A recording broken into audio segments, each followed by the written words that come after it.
All right, so for the next hour or so, I am here to talk to you about reading in lower school at the Gordon School. I think everyone knows me, I'm Minna Ham, I'm the lower school director. And in a little bit, I'll tell you why I chose this topic, reading, to talk about. I have a passion for reading, and that really started at Gordon. And there's a lot of information I feel like it's valuable for parents to know as you have children who are starting to read and will, read for the rest of their lives, but it really starts here and now. So for our time together, this roundtable will focus on research on reading instruction. I'm sure all of you have heard Orton Gillingham, or OG. So I'll tell you, give you some background information on the OG approach, or the Orton Gillingham approach. And then talk a little bit about reading instruction at Gordon in lower school. So starting in first grade and fourth grade and to fourth grade, and the progression of skills and how those are taught throughout lower school. And then we'll end with how you can foster reading development at home. So, and I can never tell what you can see. My history with Gordon started in 2002. So I got a master's degree in elementary education in New York City, taught in an urban suburban elementary public school in New York, taught second grade, and then came to teach first grade in 2002. And I distinctly remember my experience teaching second grade as being given a teacher's manual, and the kids read a basal reader, so a sort of a textbook that had stories in the book. Stories weren't connected. They weren't connected by skills, reading skills or phonetic skills. They were just stories that were put together almost like an anthology. And I remember thinking I didn't really feel prepared to teach reading. I had gone to graduate school and there were some reading courses, but I didn't really know, if someone had actually asked me a question of why is my child having trouble acquiring reading skills, I don't know if I'd really be able to answer them during those early years. I think many graduate schools, unfortunately, for education, don't do a very good job of teaching teachers how to teach reading. So I came here in first grade and we're given some materials to teach reading. And once again, I had that same feeling. And now I was working with younger children who are really at the beginning stages of learning how to read. And I felt ill prepared. And at the time, we had an OG tutor, and the other first grade teacher also felt ill prepared. And we had asked, well, what do you suggest? What do you think would be good in terms of professional development to help us really hone our skills to become skilled reading teachers? And she recommended being certified in Orton Gillingham. So the certification process is different depending on the level of certification you want. Most tutors and most teachers will be at the associate level, which means you have 60 hours of lecture and 100 hours of practicum. So you are tutoring using the OG method one-on-one, and you are having a supervisor supervise you, critique you, giving you feedback, and you're watching that child for 100 hours. Or working with that child, tutoring and doing all the lesson planning for that. So I was certified in 2004, and that really prepared me to become the literacy specialist in 2011. And then we were doing a lot here at Gordon to support students who were struggling readers. As a literacy specialist, I was pulling out students, I was giving teachers professional development. And we really said, there's really a program here, and we need to articulate what we're doing and what we can do. And that's when the Pathways program was developed. So I co-founded that, and I was also a teacher. So that was very similar to what I was doing as a literacy specialist. We just actually named it as a program.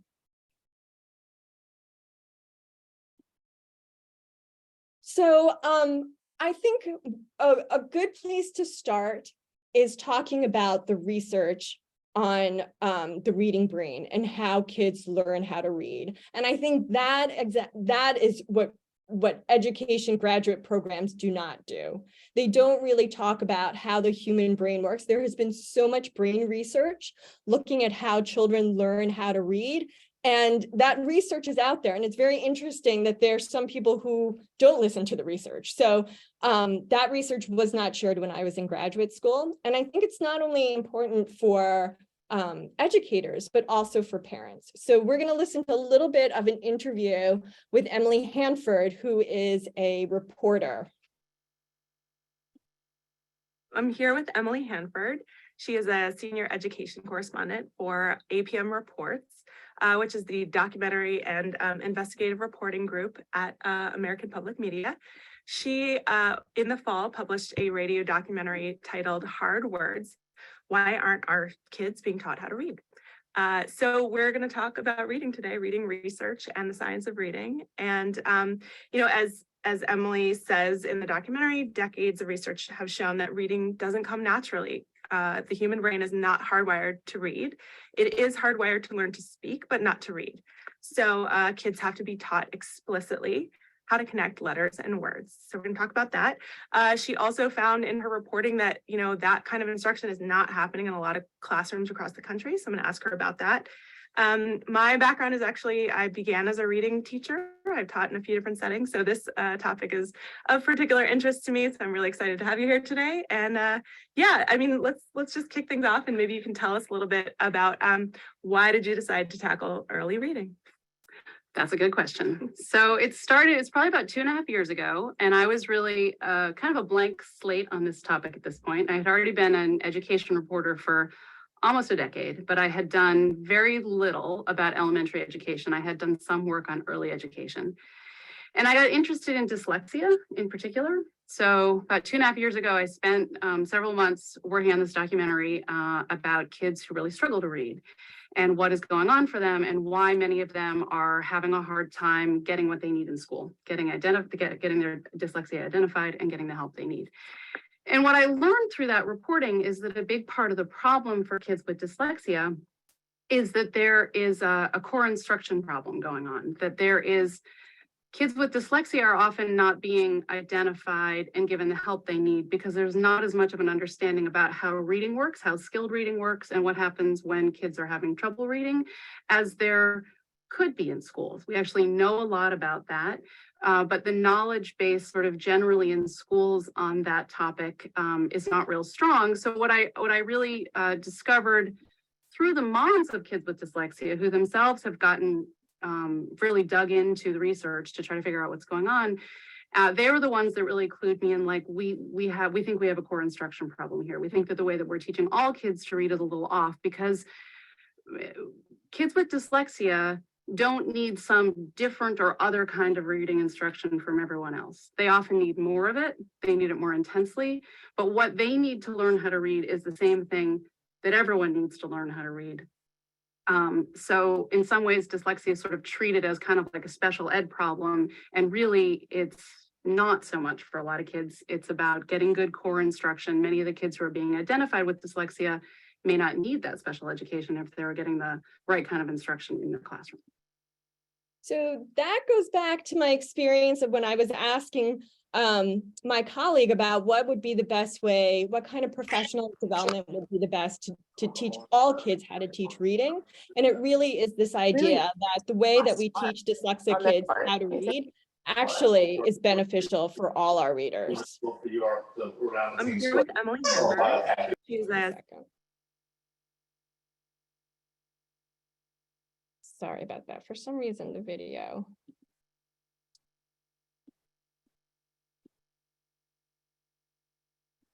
So this came up in the video.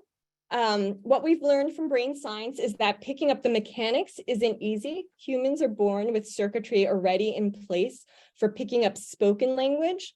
No one is born with reading circuitry. Reading has to be taught. So I thought that is great for teachers to hear and also for parents to be able to hear.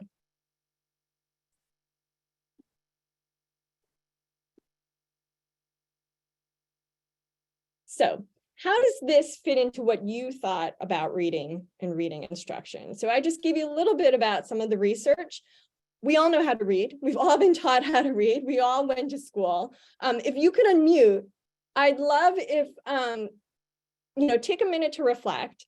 And if you would share how you remember learning how to read. So it could have been phonics, it could have been whole language, it could have been memorizing things.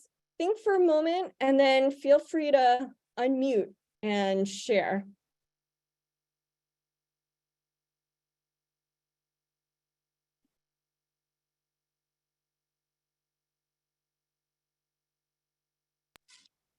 Apologies, I believe I was off mute earlier. I'm so sorry if I totally interrupted with background noise. Related to this, I do think the way I was taught about reading and kind of the framing for it was that some people just have this innate ability and others don't. Yeah. So not true. Anything Yeah, else? Yeah. I'll echo that. I've struggled to even remember how I was taught. Mhm. I think it was a lot of memorization. I have some recollection of that, but I was I loved reading. And so I became one of those people that was an avid reader. And so it's hard for me to understand when that doesn't happen. Yeah. Which has been the case with my girl. So Yeah, I also don't remember learning how to read. I think it was before I was 4 years old. I just always remember knowing how. And same as Mercedes, I was surprised when Morgan didn't just immediately start reading like miraculously. But I think that I was read to a lot when I was young, and I think that it was probably very related to that. I remember being read to. So that's interesting. We're going to hear about that in the video. Hold on to that thought. Anyone else? Okay, I mean, it was a long time ago, but I would share those views. I think it was very sort of phonics memorization, rote repetition type of approach, which is probably not uncommon many years ago. Yep. And hopefully, Yeah, I think there are different phonics instructions where sometimes you're taught it's a code, right? And you can break this code. And sometimes it's memorization of sort of random concepts. Melanie, were you going to say something? Just sort of a mix of what people have said, that I don't remember learning to read. I feel like I've always done it. And I think that to me, that has made me feel like it's just more of a natural sort of process that happens. And it's kind of interesting to me when I get notes back from school saying like, the kids today learned, this particular phonics rule, like all words like this sound like this, except for this one, which you have to memorize. Like, it's so baffling to me because it always felt so natural. And I think for Leo, my son, it has seemed almost supernatural for him too. Like, it's weird how quickly he picks it up. But with Ada, my second born, it doesn't feel that way at all. And like, it's so interesting to be learning how we need to teach reading. And I know nothing about it, but just, just really interested in how, like, I guess when I hear about all these different strategies for teaching reading, it's so surprising to me. Like, I didn't realize that it could be so, like, there's such an art to it and such technique, and, it conflicts with a sense that, like, it always came so naturally, I guess. Melanie, I love how you said there's an art to it. I think there is an art to it. Okay, so we're going to listen to a little bit more on the video. I'm here with Emily Hanford. Sorry, She is hold on a one senior second. education. Oh, I don't know why. 1 second, sorry.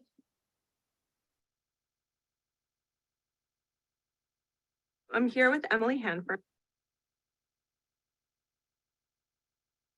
Because there's not as much of an understanding about how reading works, how skilled reading works, and what happens when kids are having trouble reading, as there could be in schools. We actually know a lot about that, but the knowledge base sort of generally in schools on that topic is not real strong. So what I really discovered through the moms of kids with dyslexia, who themselves have gotten really so in some ways, dyslexia is sort of treated as kind of like a special ed problem. And really, it's not so much for a lot of kids. It's about getting good core instruction. Many of the kids who are being identified with dyslexia may not need that special education if they're getting the right kind of instruction in their classroom.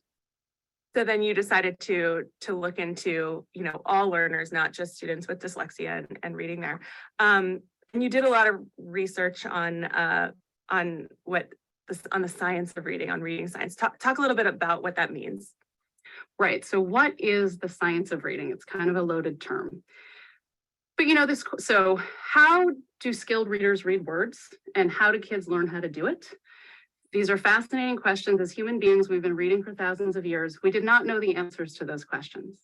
So we had theories about it, and we created ways to teach kids how to read kind of based on those ideas about how reading works.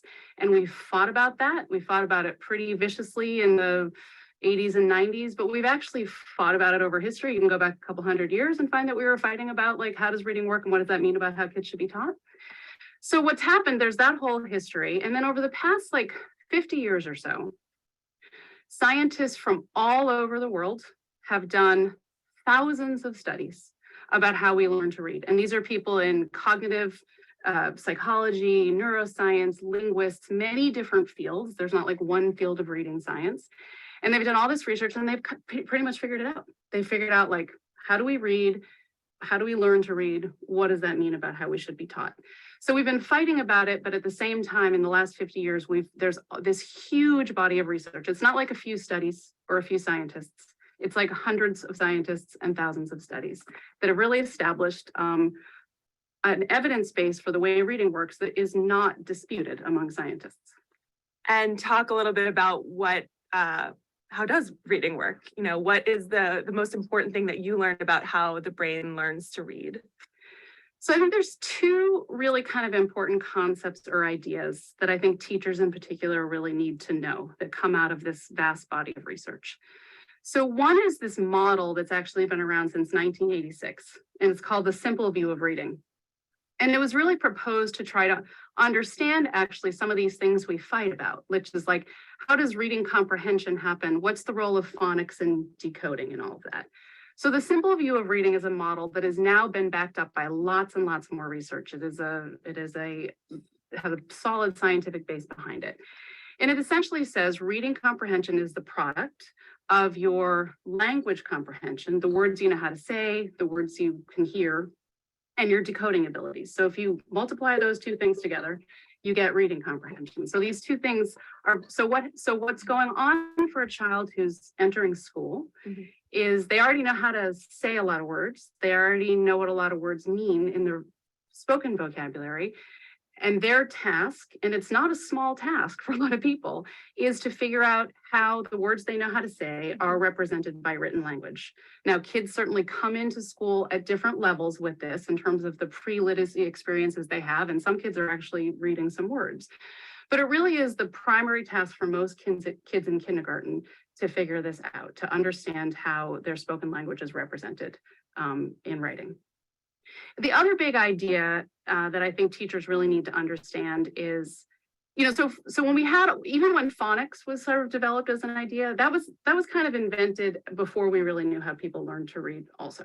So phonics isn't 100% right. It turns out that the people who are advocating a phonics approach, which is paying attention to helping kids understand the way that the sounds in their language map onto letters and combinations of letters, that they're sort of more right than some of the other models we've had for reading, but it's not 100% right. And one of the things that phonics kind of failed to explain completely is phonics is about decoding words, but when we're skilled readers, what the researchers have figured out is we don't decode words as we go. We do eventually sort of store words in our mind, not as whole words, but we store them so that they're automatically known to us when we read. So one of the hallmark of skilled reading is you very, very quickly and very accurately know exactly what a word is when it's flashed in front of you. In fact, there's scientists have done these studies which have showed that if you flash in front of a skilled reader the word chair and the picture of a chair, your brain actually processes the meaning of the word chair quicker than the picture chair. So we become super good at reading. And like you said in the beginning, our brains weren't meant to do this, but when you become a skilled reader, you get really, really good at it. So one thing I think that teachers really need to understand about all this is that the goal is automatic recognition of words, but we do not recognize them as wholes. When you and I are reading words, we are very quickly processing every single sound, every single letter in that word. So that is a hallmark of being a good reader. And there's this scientists have figured out, like, how do people do that? How does stuff get stored in your brain? Well, it gets stored in your brain through processing a word several times through its phonology and through its orthography. So the way it sounds and the way it's spelled. So a typically developing reader, once they've been taught the basics of the alphabetic principle, like phonics, how their language is represented by letters and combinations of letters, once you give kids a good grounding in that, most typically developing readers starting in like first or second grade need like just a few exposures to a word through its phonology and its orthography. So through not memorizing the word as a whole, but looking at all the letters in the word, going through the word from left to right, processing the whole thing. You do that a few times, and it's mapped into your memory as the word that you know on sight in the future. So those two things, the simple view of reading and this concept called orthographic mapping, both reinforce the idea of how critical phonology and orthography, how critical it is to have kids pay attention to the sounds and words and to have them really understand the letters that represent those sounds. Yeah, you explained it to me recently by saying, you know, the way we know the difference between house and horse is because we've orthographically mapped them both, and each letter is important in that mapping. Right? And every time we see those words, we quickly see every letter. That's how we know the difference between horse and house. And we do it really, really fast. Yeah. I'm here with Emily Hanford. So I hope you found that interesting. I love all of this. So I love talking about how kids acquire reading and the research on it, because it does, at least for me, as I was learning it, it really did debunk myths that I had about reading and how people read. I think there was a lot of memorization in the way that I was taught how to read. In the video, they talk about the simple view of reading. So language comprehension multiplied by decoding ability equals reading comprehension. So children come with a lot of language comprehension. They have a vocabulary, they have background knowledge that they're accessing. They've heard spoken language, they understand it. And at school, starting in kindergarten, first grade, second grade, we are really honing in on those decoding skills. So the way to read a word, breaking it up, being able to spell a word. So anyone want to share any thoughts on the video? And you don't have to. I just, it was interesting. I like her example of horse and house, that we really are looking at every letter. I just am thinking about how Morgan was practicing reading last night, and he was reading quietly to himself, and then he found this word, and I wish I could remember what it was, but he was like, do you think I can read this word? And I was like, I don't know, kid. And I watched him sound out every syllable, and like, you know, and his pronunciation was right, but he could kind of tell it wasn't right. And then, you know, and then I was like, do you want to hear how it's pronounced? And he was like, yeah, but just watching him go through that process and just seeing in real time all those skills that he's learned around the decoding was really cool. Right. I love that example, because in a lot of classrooms where students have acquired reading skills or decoding skills through memorization, they get really flustered and frustrated when there's a word that they don't recognize or they haven't memorized, because they don't have the tools to decode the word, right? And so having students have the ability, obviously as they get older, they're going to acquire more words that they've memorized and they won't need to utilize that. You know, that's it's very taxing to use that skill in every word, right? But to have that as a skill that you can use for words that at least follow, you know, traditional English rules. There are many words in our vocabulary that don't, is really helpful. And it was a skill that I didn't have. I also was taught to read through sight and memorization. And I remember being that student that was really flustered when I saw a quote big word that I didn't have the phonemic awareness to decode without support. So yeah, I'm sorry. This is really cool, because now I'm beginning to understand a mystery that I've had, which is how I learned how to read Spanish, even though I was never taught. The Spanish language follows, it looks like what it sounds like. There's not a lot of irregular words. And having learned to read English and speaking Spanish, it became very easy for me to just read Spanish. And I was like, I don't know how I know how to do this, but I do. I didn't realize, oh, okay, I probably just, my brain was translated that knowledge. And because the words sound like how they're spelled, Yeah. it was just easy. That's amazing. Yeah, if it's phonetic, especially those Romance languages where we're sharing some alphabetic Yeah. principles. Korean is like that too. It's syllables and they're consonants and vowels, and they make up a syllable, and everything, most symbols have one sound. So there's that one-to-one correspondence. So it's a really easy language. I'm not fluent in it, but it's an easy language to learn how to read. Thank you. So, and Alethea, can you see the block of people, or do you see the whole slide when you look at I can see the block of people. Okay, so let me try to move that out of the way. Okay, is that better? I can see your slides and I can see the group, so you're fine. And I think everyone should be too. Okay, so in the video, they talked about skilled reading. So that's all the way on the right side of your screen, right? It's fluent execution and coordination of word recognition and text comprehension. Scarborough was a scientist who talked about how reading is composed of all these different strands, and it's like a rope, and you need all those strands working together to become a skilled reader. So there are two strands that have other strings sort of interwoven together. That top strand is language comprehension. And this was a little bit about, in the video, they talked about language comprehension, the information kids came to school with, and they're building throughout school. But there's your background knowledge, your vocabulary, how you understand language structure. A lot of that has to do with grammar. So you'll hear young kids who are using improper uses of verbs, and you correct them, and they're slowly learning the structure of our language, right? So they're not speaking like Yoda, right? They're using our sort of appropriate structure. Verbal reasoning and literacy knowledge. So a lot of this happens in school as we talk about different comprehension skills as well. The word recognition is where we have the explicit instruction in school. So you have sight word recognition. There are some words that are rule breakers that are throughout sentences, and you just need to know them, right? So the word the you cannot sound out the word the. There are other words that are irregular, but have some regularity to it. So the word said, the S and the D sound the way they usually sound. It's just that medial vowel sound, right? The AI, for some reason, says eh. So that's one of those words early on, you'll need it to be able to read books, even early readers. And it's one of those words you just need to memorize, right? Decoding is reading. So being able to sound out sounds in a word and put them together.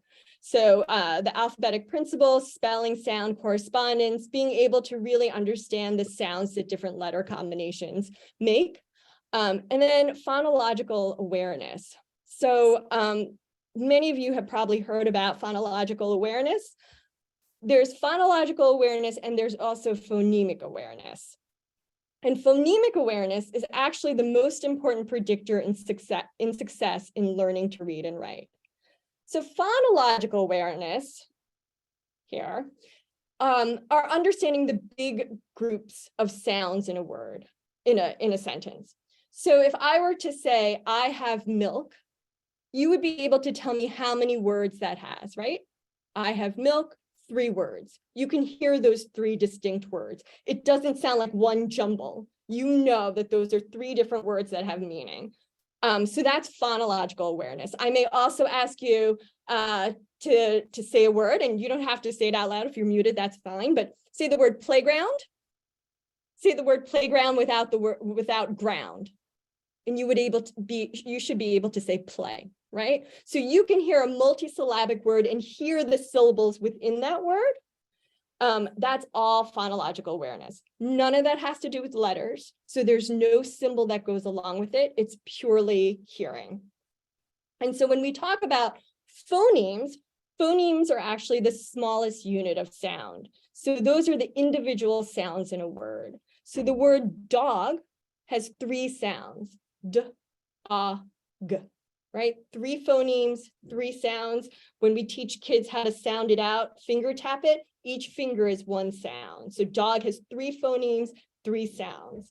And if you've ever had your child evaluated for dyslexia or language processing, and they're looking to see how a child's phonological awareness or processing is, they will ask kids to do tasks like this, right? So say the word indoor, say the word indoor without door, and you should be able to do in. So that is a deletion activity. You're given a multisyllabic word and you're deleting a syllable from it. If we were to do that to check phonemic awareness, it could be say the word cramp, now say cramp without the r. And you should be saying camp, right? And I always think it's interesting doing these kind of phonemic awareness activities because I am a reader and a writer. I actually see the spelling of the word in my head and I have to delete that letter. It's hard for me just to do it by the sound, but those are the kind of phonemic activities that they will give kids, or they can even get more sophisticated and difficult. So it might be, say the word, brand, now take the r out and put in ul. So you should have bland. So you're really holding on to those sounds, and that's a substitution where you're substituting one sound to another. I made it really difficult by doing a blend. You could do it easier by doing, say the word dog and take the d out and put in s or s, and it would be sog. But those are the types of activities to test or to see, assess someone's phonemic awareness or phonological awareness. So when I was a literacy specialist, I always had people in early childhood ask me, what is the best way I can help my child learn to read? And absolutely reading to your child, building that background knowledge and that language comprehension, absolutely, but also doing these phonemic activities, having kids get into the practice of hearing those individual sounds and knowing that a word is made up of individual sounds, that it isn't just this one unit of dog, but dog is actually made up of d, a, g. So we talk a lot about Orton Gillingham, or OG, and that is actually 2 people. So Samuel Orton, I'll let you sort of look at what it says on the screen. He was a neuropsychiatrist, and he really made the connection between neurology and reading difficulties and a way to remediate that. So before a lot of his research, what people thought were people who couldn't read had cognitive deficits. That and in his research found that actually you can have a lot of cognitive strengths and still have difficulty reading. And he's one of the first people to believe that or find that in his research and really talk about remediation for reading. That it did not mean that you had cognitive deficits, but there was a neurological component to it, and that remediation can actually help. What he didn't know in the early 1900s is what we now know with MRIs and fMRIs and brain imaging, that if you took a brain image of a skilled reader, it actually activates different parts of the brain than someone who's dyslexic.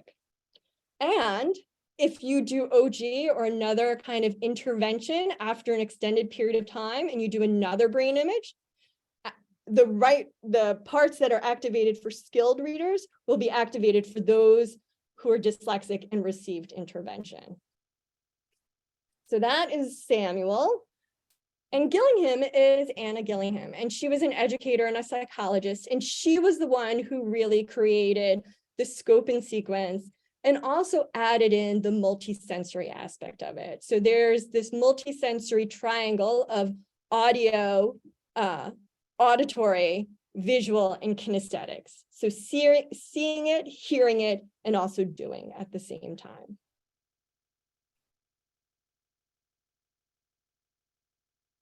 The Academy of Orton Gillingham practitioners and educators is one of those bodies that certifies people in Orton Gillingham. And there are always these principles of the OG approach, and the Academy updated those. And I think I found these and just thought this was a great way to really talk about the OG approach. So here are the principles they have developed. So there are 9. And I'm going to go through each of these. Now, when OG was developed, it was really developed for a one-on-one tutorial, and it is most effective when it is one-on-one. And you can see the first 2, diagnostic and prescriptive and individualized, just show you that this approach was really for that one-on-one to be able to have it really individualized. The other ones which are in darker print are what we can still do those in small group and whole group instruction, and it still holds on to what makes OG so effective. So I'm going to go through these really quickly so that you can just understand what they are. And then I'm going to actually have you sort of apply these principles. So diagnostic instruction is diagnostic in that the instructor continuously monitors the verbal, nonverbal, and written responses of the learner to identify and analyze problems in progress. Instruction is prescriptive in that it contains elements that focus on resolving the learner's difficulties and building on the learner's progress noted in the previous lesson. So they keep building upon each other. It's individualized. So lessons are customized to meet the learner's profile, culture, identity, and interests. It's language-based and alphabetic, phonetic. Instruction is a comprehensive practice based on the structure and history of the English language that integrates oral language, reading, spelling, and writing. It begins at the simplest level with phonemes, so those individual sounds, and the alphabetic principle, the relationship of sounds to letters, and progresses through complex words and sentences. Simultaneous multisensory.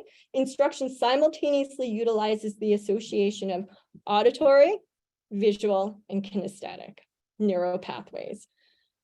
Direct and explicit instruction is presented systematically with concepts clearly stated, modeled, and practiced, moving from supported practice to independent practice.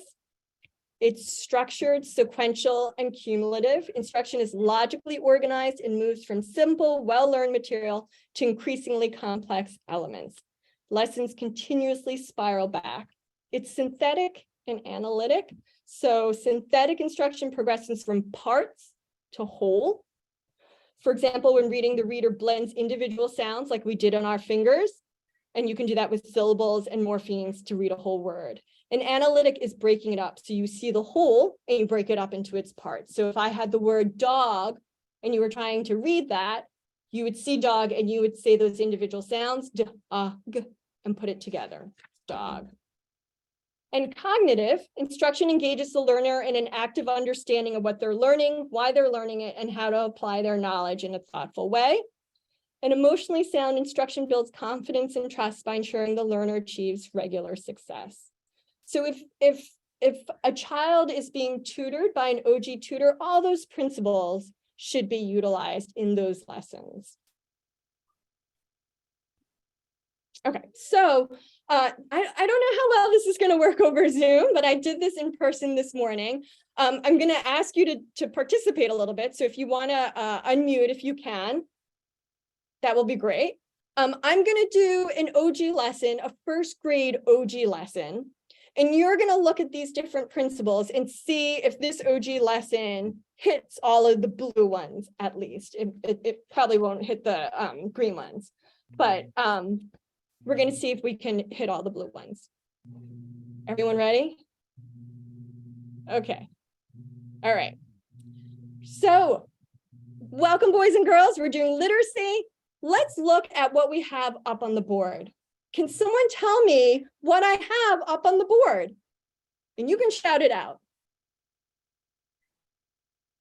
It's the alphabet. That's right. It is the alphabet, and it is in alphabetical order, right? It starts with A and it ends in Z. And in our alphabet, we have 2 types of letters. What are those 2 types of letters? I have them in different colors up on the board. What are the 2 types of letters? Vowels and consonants. Consonants and vowels. Vowels and consonants. So our consonants are what color? Blue.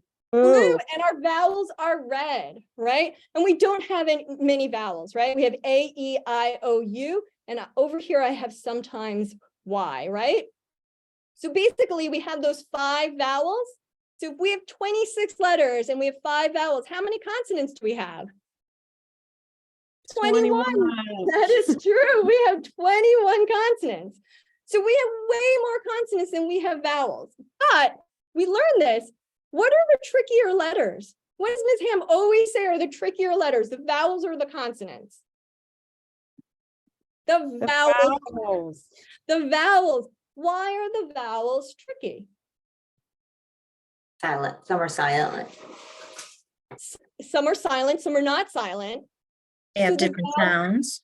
They have different sounds. Thank you. They have different sounds. So right now in first grade, I am teaching you that that D says D. I'm not going to give you another time where D says something else. In first grade, those consonants are pretty stable. I need those consonants to be stable because I'm talking about vowels and how those vowels can have different sounds. Okay, so that's sort of not in the lesson, but just so you know, that's the background. So vowels are trickier because they can say different sounds. Later on in first grade, first graders will learn what makes vowels say different sounds. So let me say, I asked this morning and some people didn't know, what determines the sound a vowel makes? And it's not a test. So. Is it like the shape Surrounding of your word, the surrounding letters. nose? Oh, It is the surrounding letters. It is the letters after the vowel, right? So it doesn't matter what comes before the vowel, but if there's an I after the A says A. If there is a U after the A, it says ah. So whatever comes after the vowel can change what the vowel says. That's why they're tricky. But we're going to talk about consonants today. So I would like everyone to take out your hand, and love it if you could do this with me, because we're going to make this multisensory and kinesthetic, right? We're going to tap it out. So remember, you're always going left to right. So you tap from the left, starting from the left to right. Every sound is just one finger tap, right? So we tap on our thumb, right? And then we tap it together to make a word. So I'd love you to tap out the word pad. I had a pad of paper on my desk. Pad. Right? Okay, now tap out the word lip. Lip. Okay, all those words had 3 sounds and they had 3 letters. Here's the next word I want you to sound out. Tap out the word ship. I was on a big ship. How many sounds does that word have? Give me numbers, put up numbers. How many sounds does that word have? That word has 3 sounds. But if I were to write it out and I write it on the board, this is how you spell ship. S-H-I-P. So we're going to learn something new today, that when S and H are together, it is called this really fancy word. And that fancy word is called a digraph. A consonant digraph is when you have 2 letters that make one unique sound. So it makes a different sound. So we know that S says S and H says H, but when you put them together, SH says sh. And so that's a consonant digraph. So everyone say, SH says sh. I would write it on the board so that they could see the letters. They're hearing it. And then I would have a key word. So SH says sh, as in ship. I'd have a picture of a ship. So it's visual, it's auditory, and it's kinesthetic because they're also writing it.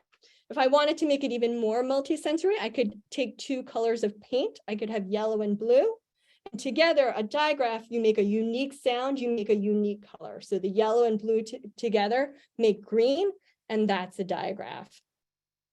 And later on, we'll learn that's different than a consonant blend where you hear both of those sounds. But in SH, it is a whole different, a different sound, and it's only one sound. So then we would do a dictation together, and I would give you words with SH in it. So dish, shed, right? Shot.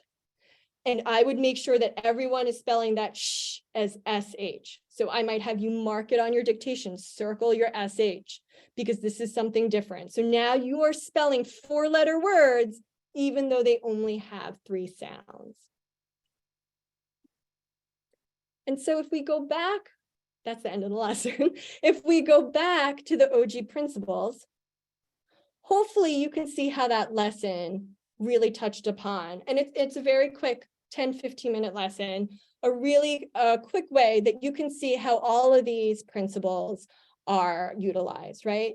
Simultaneous multisensory. You are finger tapping, you are saying, you are hearing, you are seeing. It's direct and explicit, right? I tell you exactly what a digraph is.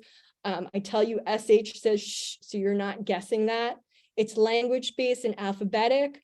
It's structured, sequential, and cumulative. I went back to things we had learned before. We learned about the alphabet. We learned about consonants and vowels. So I'm accessing your prior knowledge and I'm building upon it by giving something new.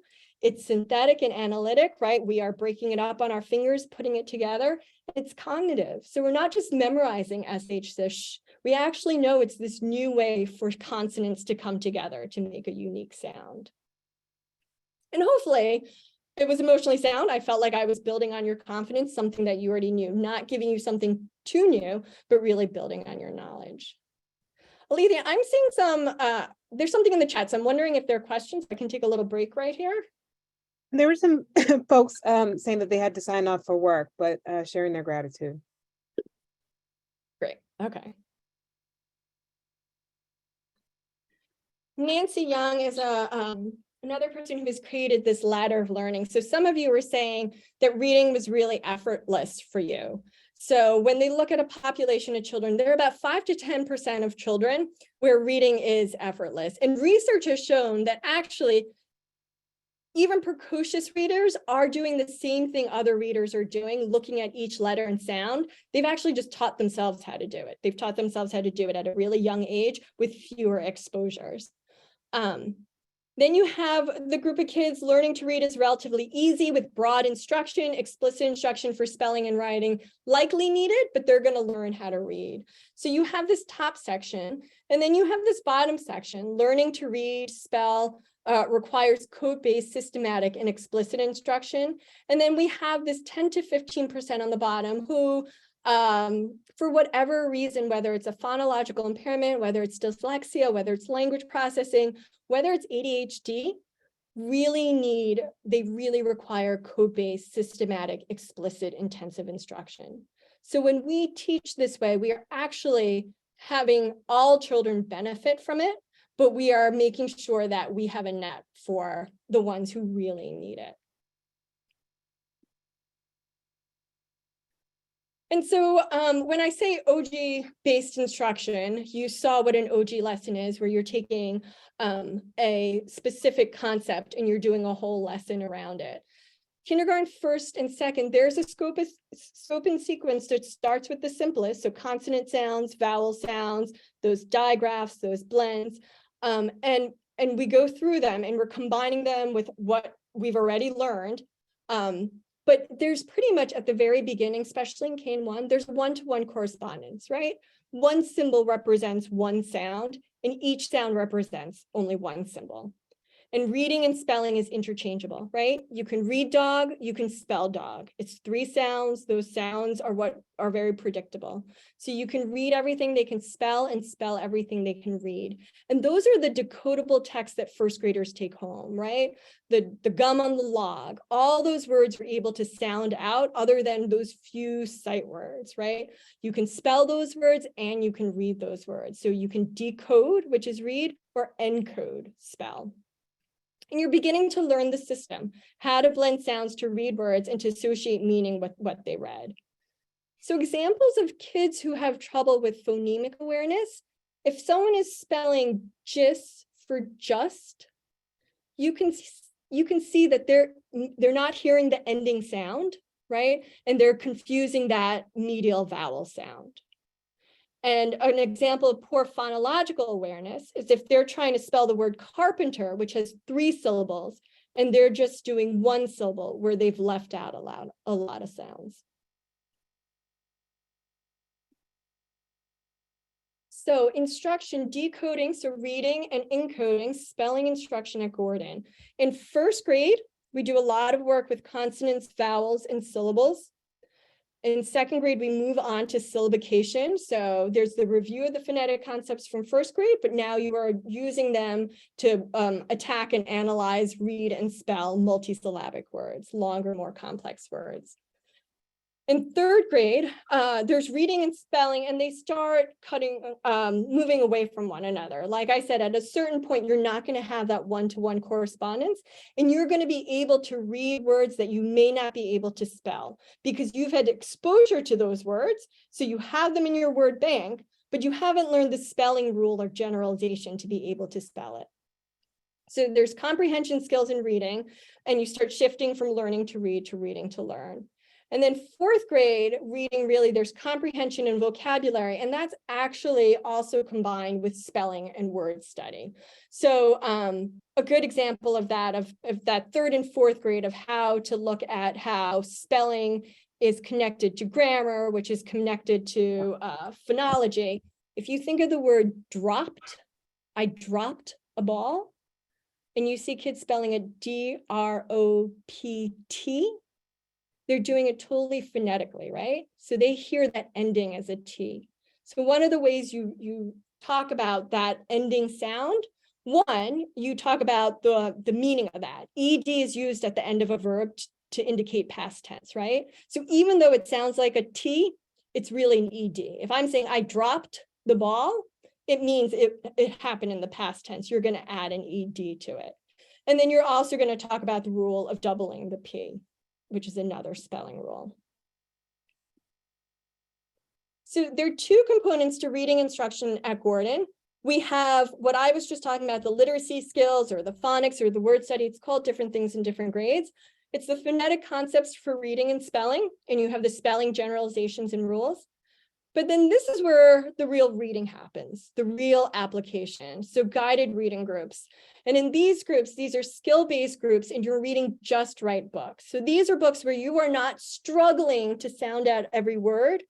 You are pretty much able to read them almost fluently, at least fluently after a few exposures to practicing it, and you're reading for meaning. And the reason we talk about having a just right book is you want to use your cognitive energy to understand the meaning of the words and the story structure and the plot of the book. And you don't want to use your energy sounding out the words that are too difficult for you. And so you have guided reading groups, and you have, you still continue with the phonetic concepts. So in the upper grades, in third grade, there's less emphasis on decoding, focus shifts to spelling or encoding. There's spelling, there's phonetic concepts, there's grammar and vocabulary. And so an example of vocabulary is talking about the suffix full, right? Hopeful. What does that mean, right? What does the suffix full do to the meaning of a word, to be full of something?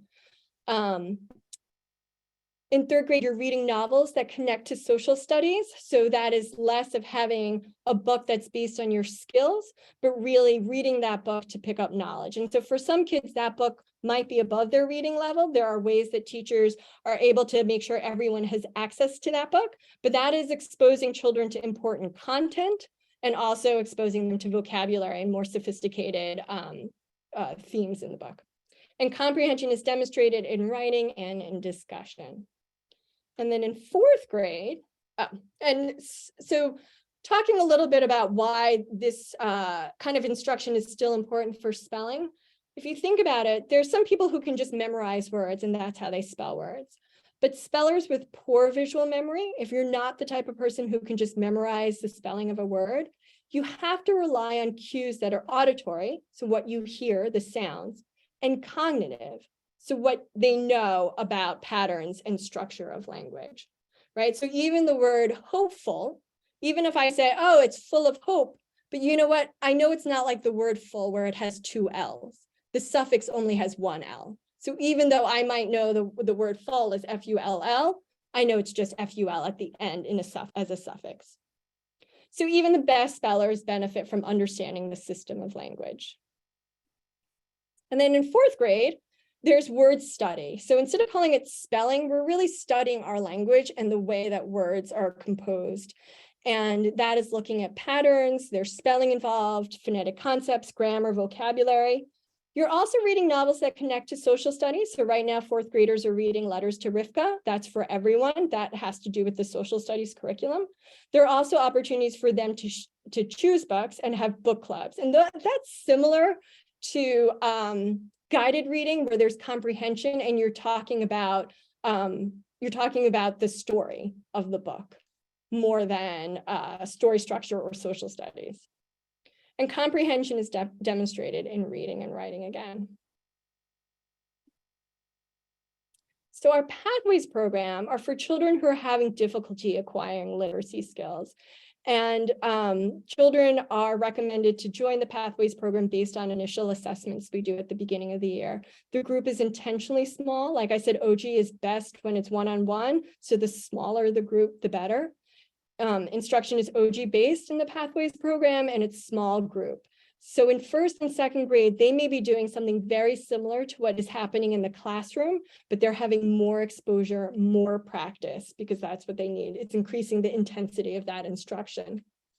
And older grades who are in the Pathways program, they work on syllabication, so breaking up longer words for reading and spelling and oral reading, and also working on oral reading fluency. And then supporting your child at home. Some of you may still be reading aloud to your child. You may not be reading aloud if they're reading on their own. If you are reading aloud, right, you're reading aloud to model fluency, to build knowledge, to build vocabulary. You read aloud to focus on understanding.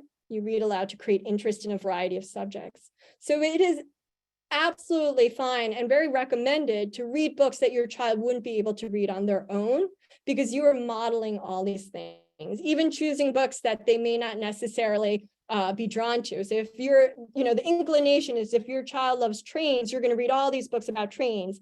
You don't really need to do that because they're going to be drawn to those books anyway. And one of the things you want to do is you do want to build their knowledge and create interest in a variety of subjects. So maybe it's not trains, but it's other modes of transportation, just trying to broaden that a little bit. And if we go back to the rope, these are all the things that you're working on. So there are two reasons kids read at home and how you can support reading at home. Part of this is the decoding part. So especially if you're in first and second grade, books are sent home so that you practice reading fluency. So you're working automaticity and how well your oral reading sounds. And then you're also asking simple comprehension questions. There might not be that much comprehension to the gum on the log, but you're still trying to make sure that kids understand what they're reading. As they get older and they're reading more complex text, or the text that you're reading, you'll get more into this. And so even though they might be reading about the gum on the log, you still want to expose them to great vocabulary, really interesting stories and characters in different settings. So that is what that read aloud part can also expose children to. And I thought this was an interesting graphing. It's just, here is reading test scores, which is not everything, but it also shows time spent reading each day. So it shows you just reading 20 minutes, how much more good readers spend more time reading each day, so that they read many more books in a year many more words in a year compared to poor readers. And good literature, at Gordon, we really believe they provide windows and mirrors, and provide students to be validated in their own experiences or read about other experiences and build that empathy. So we are learning to read so that we can read great stories, right? And read for information. And that's not lost on us as we get into the mechanics, because the ultimate goal is to be able to read wonderful stories and to read for information. And that's where we want to end with our reading instruction at Gordon. So I'm right at time. I don't know if we have any questions, but thank you very much for being such an attentive audience. Are there any questions? You can just unmute.